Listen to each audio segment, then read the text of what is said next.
How can a country of just 9 million people have such a grip on the world's biggest superpower? Why does the US send $3.8 billion every year to Israel, while Americans struggle with healthcare, housing, and student debt? Why do American presidents, Republican and Democrat alike, all stand in line to promise loyalty to Israel no matter what? And why, even after thousands of dead children in Gaza, does Washington continue to send bombs stamped Made in USA? The answer lies in history, politics, money, religion, and power. Today, we're going to connect the dots. Let's start with the numbers. Since World War II, the United States has given over $260 billion in aid to Israel, more than to any other country in the entire world. But this isn't just foreign aid, it's a pipeline. A guaranteed, unstoppable stream of U.S. taxpayer money that flows straight into Israel's military machine. Every year, the U.S. sends $3.8 billion to Israel. That's about $10 million every single day. And where does it go? To fighter jets, to bombs, to tanks, to missile defense systems like the Iron Dome. All of it funded by American taxpayers. Take 2016, for example. Under President Obama, the U.S. signed the largest military aid deal in American history, a $38 billion package over 10 years, locked in, guaranteed, no matter who sits in the White House. That means while Americans argue about how to pay for healthcare or education, Israel never has to worry about where its next warplane is coming from. Here's the catch. Much of this money never even leaves the U.S. By law, a huge portion of the aid must be spent on American defense companies, giants like Lockheed Martin, Boeing, and Raytheon. So Israel gets the weapons, the corporations get the profits, and ordinary Americans, they get the bill. Take the F-35 stealth fighter jet. Each one costs around $80 million. The U.S. has supplied dozens to Israel, making it one of the few countries in the world with access to this next-generation aircraft.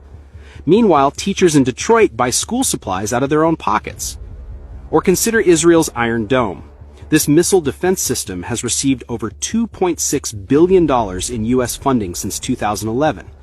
That's money that could have rebuilt crumbling U.S. infrastructure, bridges, roads, and water systems that experts say will cost over $2 trillion to repair. While Israel expands its military arsenal, over 500,000 Americans are homeless. While Israeli cities are shielded by U.S.-funded defense systems, tens of millions of Americans live without health insurance. So ask yourself, why does a nation of 9 million people get unlimited U.S. tax dollars while 330 million Americans are told there's no money for basic needs? This isn't generosity. It's not charity. It's an investment in war, an investment in the military-industrial complex that profits from endless conflict. And behind every dollar, every deal, every jet and missile is a network of politics, lobbying, and influence that keeps this pipeline flowing. So the question is, why? Is this really about strategy? Or is there something far deeper? Money, power, and control driving America's unconditional support for Israel? This is where names matter. One organization stands at the center, AIPAC, the American Israel Public Affairs Committee. For decades, AIPAC has been called the most powerful foreign policy lobby in Washington.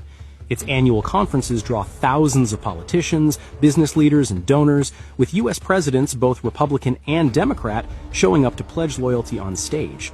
But it's not just speeches, it's money.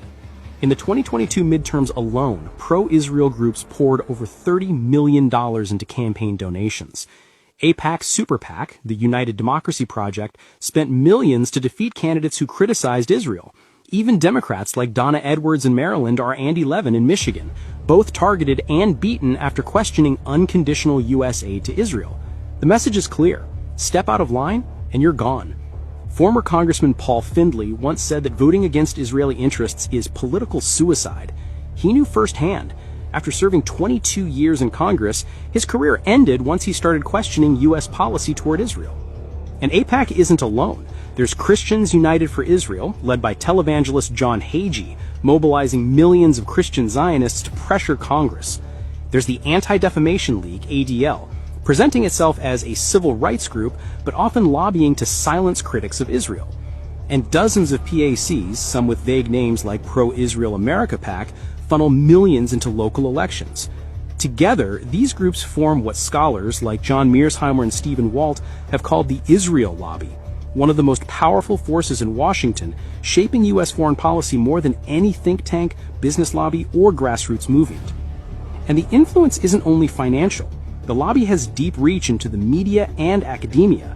Organizations like the Middle East Media Research Institute, or MEMORY, and the Washington Institute for Near East Policy, or YNEP, pump out reports, op-eds, and talking points that frame Israel as America's indispensable ally. This machine works quietly but effectively.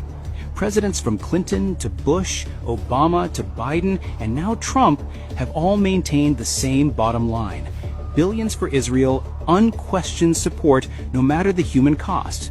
But money and lobbying are only half the picture. There's something deeper, a narrative, a story that has been carefully crafted for decades.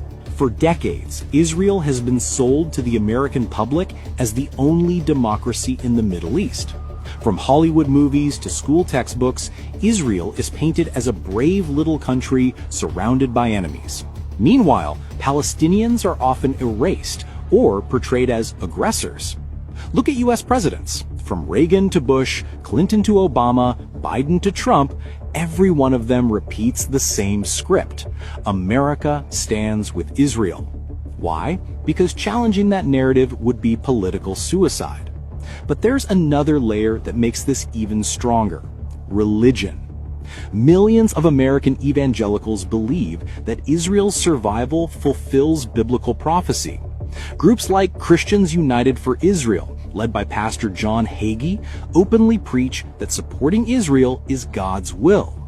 That means millions of votes tied to religion, a powerful bloc no president wants to lose. In 2018, when Trump moved the U.S. Embassy to Jerusalem, it wasn't just for Israel, it was also a gift to evangelicals.